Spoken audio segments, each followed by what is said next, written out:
আসসালামু আলাইকুম। আমি অ্যাডভোকেট ইসরাফিল ইসলাম, জেলা ও দায়রা জজ আদালত, ঢাকা। তো আজকে একটি খুবই গুরুত্বপূর্ণ বিষয় নিয়ে আলোচনা করব, সেটি হচ্ছে চার্জশিট এবং ফাইনাল রিপোর্ট। এই বিষয়টি সম্পর্কে আমরা অনেকেই জানি না, কিন্তু এই বিষয়গুলো সম্পর্কে ধারণা থাকলে আমরা বিভিন্ন ধরনের সমস্যা থেকে উত্তরণ হতে পারবো এবং আমাদের বিরুদ্ধে মিথ্যে মামলা হলে আমরা এর সঠিক প্রতিকার পাব। তো এই বিষয়গুলো জানা আমাদের জন্য খুবই প্রয়োজন।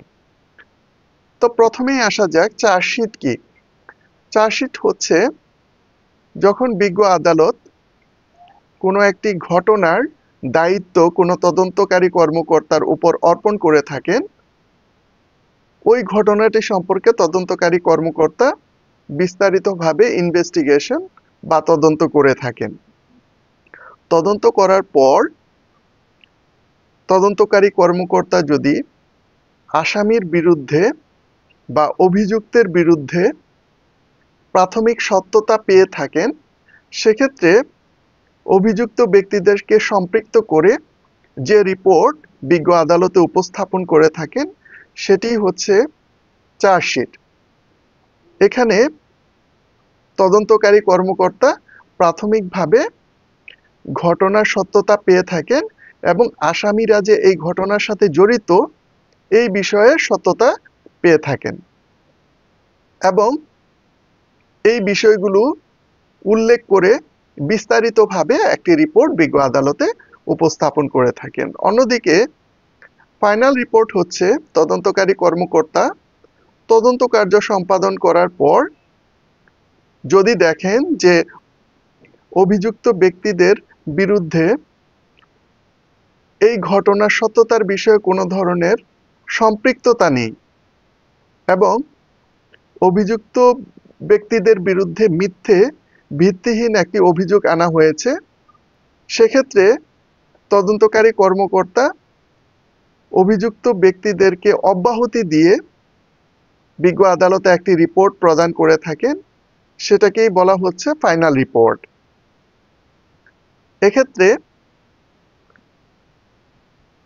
যদি তদন্তকারী কর্মকর্তা অভিযুক্তদের অব্যাহতি প্রদান করে ফাইনাল রিপোর্ট বিজ্ঞ আদালতে প্রদান করেন, এই ফাইনাল রিপোর্ট বিজ্ঞ আদালত গ্রহণ করবে কি করবে না এই বিষয়টি সম্পূর্ণ তার এখতিয়ার। বিজ্ঞ আদালত চাইলে এই ফাইনাল রিপোর্ট গ্রহণ করতেও পারেন, আবার নাও করতে পারেন। এক্ষেত্রে বাদী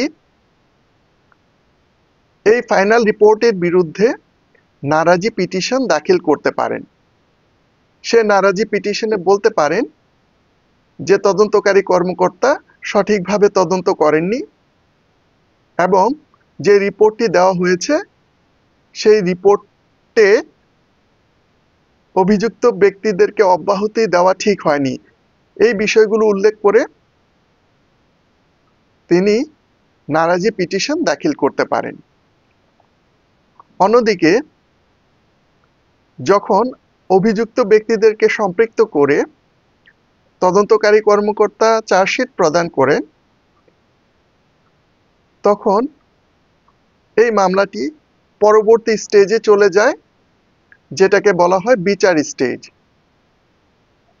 সেই স্টেজে অভিযুক্ত ব্যক্তিদেরকে এই মামলাটি কমপ্লিট করতে হয় এবং যদি তাদেরকে মিথ্যেভাবে অভিযুক্ত করা হয় এবং এই মামলায় সম্পৃক্ত করা হয়, সেক্ষেত্রে তারা ডিসচার্জ বা অব্যাহতির পিটিশন দিতে পারেন। তো এই হচ্ছে মূলত চার্জশিট এবং ফাইনাল রিপোর্ট। এই বিষয়গুলো সম্পর্কে যদি আরো কিছু জানতে চান, সেক্ষেত্রে নিচের দেয়া নাম্বারে কল করতে পারেন। আপনাদেরকে অসংখ্য ধন্যবাদ এই ভিডিওটি দেখার জন্য। পরবর্তী ভিডিও দেখার আমন্ত্রণ জানাচ্ছি। আল্লাহ হাফেজ।